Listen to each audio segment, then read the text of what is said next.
국민 10명 중 9명은 소년법 개정 또는 폐지를 생각하고 있는 것으로 나타났고 청와대 홈페이지에서 시작된 소년법 폐지 청원은 일주일 만에 26만 명을 넘어섰습니다. 잇따라 일어난 10대 범죄가 사회적으로 물의를 일으키자 소년법 폐지 주장이 나타나고 있으나 처벌만이 능사가 아니며 신중해야 한다는 의견도 팽팽합니다. 더욱 뜨거워진 소년법 폐지 논란. 하나님의 법, 세상의 법에서 알아봅니다. 하나님의 법, 세상의 법, 이재만 변호사님 나오셨습니다. 변호사님 안녕하세요. 네, 안녕하세요. 그 소년법 폐지 논란이 뜨거운데요. 네. 이제 근본에 부산에서 있었던 여중생 폭행 사건, 이것이 도화선이 됐다고 봐야죠. 예, 그렇죠. 이제 SNS에 이제 피투성이가 된 그 어떤 여학생이 무릎을 꿇고 있는 그 사진 한 장이 세상을 이제 발칵 뒤집어 놓은 것이죠. 이 가해자가 그 여자 중학생이어서 이제 결국은 이제 소년법이 적용되면 이 가볍게 처벌됩니다. 근데 이런 점 때문에 소년범이라도 엄하게 처벌해야 된다. 이런 의견이 대두되고 있는데요. 얼마 전에 이제 인천 초등학교 그 살인 사건에 대한 가해자도 10대 청소년이어서 그 엄한 형사 처벌을 제한하는 소년법 규정이 적용돼요. 그래서 이 잔혹한 범죄 소년은 이 소년이라고 하더라도 엄하게 처벌해야 된다. 그렇기 때문에 그 소년법은 경하게 처벌하니까 이 소년법은 폐지돼야 되지 않느냐 하는 폐지 내지는 개정 주장이 계속 있던 차에 이 SNS에 올라온 이 사진이 결국은 기름을 부은 그런 꼴이 형국이 된 것이죠. 모든 사람들이 이번 사건을 보면서 경악을 금치 못했는데요. 사실은 드러나서 그렇지 그동안 드러나지 않은 것도 굉장히 많다는 보고가 있습니다. 근본에 이제 우리가 이렇게 이제 대두되고 있는 소년법이라는 게 과연 어떤 내용인지 좀 소개해 주시죠.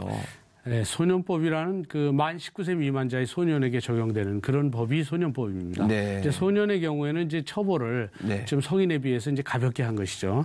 그래서 그리고 이제 형법에는 이제 14세 미만자의 경우에는 형사처벌하지 않아야 한다는 그 형사 미성년자 처벌 규정이 있습니다. 그래서 이제 14세 미만이 되면 아예 형사처벌 받지 않고요. 다만 이제 소년법에 의해서 10세부터 14세까지는 결국은 보호처분이라는 형사처벌은 아니죠. 이 보호처분을 받게 됩니다. 그리고 이제 10세가 되지 않은 경우에는 아예 처벌을 받지 않는 것이죠. 그렇군요. 그런데 소년법 적용은 19세 미만자지만 그 18세 미만의 경우 소년의 경우에는 이 보통 이 사형 무기징역에 해당되는 그런 그 범죄에 처할 경우에도 최고형을 15형으로 하게 돼 있습니다. 다만 강력 범죄의 경우에는 최장 20년형으로 하는 것이죠. 그러니까 이제 소년법 적용 대상 중에 18세 미만의 경우에는 아무리 중한 그 범죄를 저질러도 최장 20년 이상 결국은 선고할 수가 없는 것이죠. 그래서 인천 초등생 살인 사건의 경우에도 결국은 이제 18세 미만이기 때문에 20년 이상의 형을 처벌할 수 없으니까 15세의 경우 35세면 결국은 이제 석방될 수 있다는 것이죠. 그래서 이 소년법에 대해서는 이제 개정 움직임 또는 제정 움직임이 폐기 움직임이 있죠. 그런 것들은 이제 결국은 잔혹범죄의 경우에는 성인처럼 소년이라고 하더라도 사형이나 무기징역을 선고할 수 있도록 하자. 이런 의견들이 이제 많이 대두되고 있는 것입니다. 그 국민 10명 가운데 9명도 그 소년법 개정을 원한다. 이런 이야기가 있고 또 김상곤 장관도 이거를 이제 좀 개정하는 방향으로 검토하겠다. 또 이런 이야기도 있었습니다. 그리고 이제 국회에도 소년법 폐지에 대한 발의가 지금 되어 있는 것을 알고 있는데 어떤 방향으로 이것들이 개정되어 가려고 하는 건지 좀 소개해 주시면 좋겠는데요. 그 청소년이란 이유로 잔혹한 그런 범죄를 저질러도 그렇게 가볍게 처벌해요. 그러니까 살인을 저질러도 최고형이 20년을 넘지 않아요. 그렇기 때문에 그러니까 사형이나 무기징역 이런 거는 이제 형을 선고할 수가 없는 것이죠. 그래서 그 형사처벌될 수 있는 그리고 14세가 되지 아니한 경우는 아예 형사처벌이 되지 않으니까 형사처벌 연령을 좀 내리자. 그러니까 14세를 12세까지는 형사처벌하자. 이런 식으로 형사처벌 연령을 인하하자는 그런 의견이 있고요.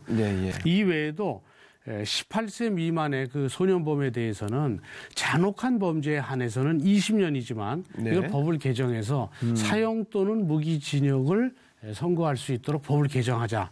이런 이제 견해도 이제 대두되고 있는 것이죠. 그래서 이제 대체적으로 의견들은 적어도 형사처벌 연령을 14세로 하지 말고 12세로 하자, 좀 낮추자. 네. 이런 데 대해서는 상당히 공감대가 형성되고 있습니다. 근데 범죄의 수위가 이제 극악해지니까 소년법을 폐지해서 형사처벌 범위를 확대하자는 것이 이제 골자인데 네. 사실은 이것에 대한 우려도 있죠. 그렇죠. 네, 이제 소년법의 제정 취지가 있습니다. 그러니까요. 소년법이라는 것은 이제 반사회성 있는 소년의 그 환경 조성과 품행 교정을 위한 보호 처분 등의 그러한 필요한 조치를 하고 네. 또 형사 처분에 대해서도 특별 조치를 해서 네, 그러니까 좀 가볍게 처벌하는 것이죠. 네. 그래서 그 소년이 건전하게 성장하도록 돕는 것이 이 소년법의 취지입니다. 그런데 이제 이 소년법이 제정된 게 1950년대이기 때문에 결국은 이런 그 당시에는 이제 환경이 좀 많이 다르고 또 성장 정도가 다르죠. 그렇죠. 그래서 지금은 이제 이걸 개정해야 된다는 의견이 나오고 있는데 이거를 만약에 개정이나 이제 폐지를 하게 되면 이제 무슨 문제가 되냐면 소년법을 없애버리면 그 소년한테 지금 개과천선할 수 있거나 또는 뭐 교화할 수 있거나 돌이킬 네. 수 있는 어떤 기회가 있는데 네. 철모르고 한 아이들한테 그 하나의 범죄로 결국은 돌이킬 수 없는 전과자의 낙인을 찍어서 그 낙인 효과에 의해서 사회에서 영원히 갱생되지 못하게 결국은 그것은 사회에도 책임이 있는데 그 모든 걸 개인한테 책임을 지우는 그 사회로서는 좀 비겁한 짓이 아니냐 이런 이제 비난이 있고요. 더군다나 이제 미성년자한테 사형이나 뭐 무기징역을 한다고 해도 이런 죄를 저지르면 이렇게 처벌을 받는다고 하는 경고적 효력이라는 게 있어요. 그런데 경고적 효력이 철없는 아이들한테는 별로 없다는 연구 결과도 있습니다. 그런데다가 이게 이제 사형이나 무기징역을 소년한테 하게 되면 우리나라가 맺고 있는 많은 국제 관련 인권 조약이 있어요. 그렇죠. 이 인권 조약과 충돌이 되기 때문에 그리고 또 하나는 이게 위헌 결정이 날 가능성도 있습니다. 네. 그래서 실제적으로 이제 미국 같은 경우에도 이제 소년에 대한 사형 제도가 있는 주가 몇 주 있는데 그 2005년도에 미국 연방 대법원이 18세 미만자에 대한 사형 법률은 위헌이다 이런 판결이 이미 났습니다. 네. 그러니까 우리나라에서도 이제 위헌 판결이 날 가능성도 있는 그렇죠. 것이죠. 예. 근데 이런 문제에도 불구하고 결국은 잔혹범죄의 경우에는 사형 무기징역을 선고해야 되는 거 아니냐. 법을 개정하자. 이것은 이제 국민 여론 때문에 이제 이런 얘기들이 나오고 있는 것이죠.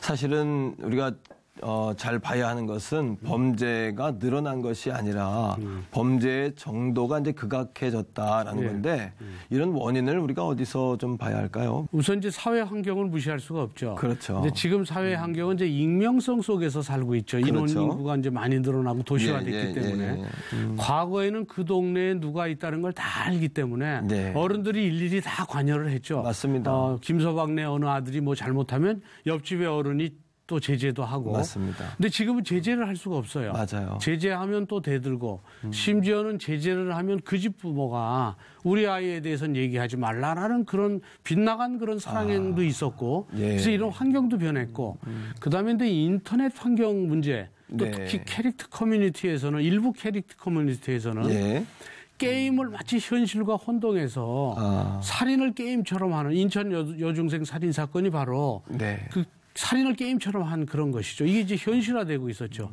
이런 이제 사회 환경 때문에 그래서 결국은 범죄의 연령이 그 잔혹한 범죄의 연령이 이런 주변 환경과 이런 뭐 인터넷상의 문제 이런 것 때문에 좀 내려가고 있어요. 그래서 성인이 할 수 있는 범죄를 13세 뭐 12세들이 이것을 그냥 범죄를 저지르고도 죄의식을 갖지 못하는 이런 문제들이 있어요. 정말 우리가 기억해야 될 것은 그 어린 자녀 세대를 우리가 어떻게 돌볼 것인가 또 어떻게 세울 것인가에 대한 관심을 가져야 되겠는데 성경에도 보면 신명기 6장에 그 쉐마 교육이라는 그 내용이 나오거든요. 그래서 하나님은 유일신이시니 너희가 몸과 마음과 성품을 다해서 하나님을 사랑하고 그분을 기억해라. 그 말씀을 기억해라. 라고 부모들에게 먼저 이야기하셨고 그리고 너희는 자녀를 교육하고 길에서든 어디서든 그 말씀을 강론하라. 이렇게 말씀하셨거든요. 그러니까 정말 중요한 것은 우리 기성세대나 우리 그리스도인들의 역할이 굉장히 중요하지 않겠나. 이런 상황을 보게 되는데요. 어떻습니까, 목사님? 네, 지금 이제 현 시점에서는 그렇죠. 지금 그 목사님 말씀이 가장 중요한 해법 중에 하나입니다. 그렇죠. 결국 이제 아이들은 성장하면서 가슴 속에 녹음기와 녹화기를 가지고 성장한다고 합니다. 그러니까 부모님이 하는 말을 그대로 녹음을 했다가 또 그걸 그대로 녹화했다가 그대로 사회에서 살아가면서 그걸 녹음기를 튼다고 합니다. 그러니까 부모님이 모범을 보이고 예수 닮은 삶의 행동을 하게 되면 자녀들도 그대로 그것을 마음속에 녹음을 했다가 예수 닮은 삶을 따라서 행동하고 모방하고 그렇게 행동을 하게 된다고 합니다. 그렇죠. 맞습니다. 그러니까 결국은 크리스찬들이 크리스찬으로서 예수 닮은 삶의 모범을 보이면 자녀들도 그대로 따라오게 됩니다. 그래서 이 크리스찬들의 역할이 어느 때보다도 중요하고 또 그런 모범을 보이지 못하는 가정에서 잘못 자라는 그런 자녀들이 있다면 정말 인내심을 가지고 그들을 정말 엄격하게 처벌하는 방법으로 교화하기보다는 그렇죠. 그들한테 기회를 주고 그들의 마음에 정말 녹음기에 좋은 얘기만 녹음될 수 있도록 그들을 인내심을 가지고 올바른 길로 결국은 안내해 주는 것이 이 크리스찬들의 이 시대의 의무라고 보는 것이죠. 정말 중요한 것은 그 아이들을 브레이크가 고장난 자동차처럼 괴물처럼 키워내는 것이 아니라 먼저 우리 부모 기성세대가 바른 가치관으로 다시 한번 거듭나야 되겠다는 생각을 하고 우리 다음 세대에 대해서 물론 그들의 잘못에 대해서는 징계도 해야 되지만 그것이 평생의 올무가 되지 않도록 그들을 개선하고 또 바꾸어갈 수 있는 그런 기회가 되면 좋겠다.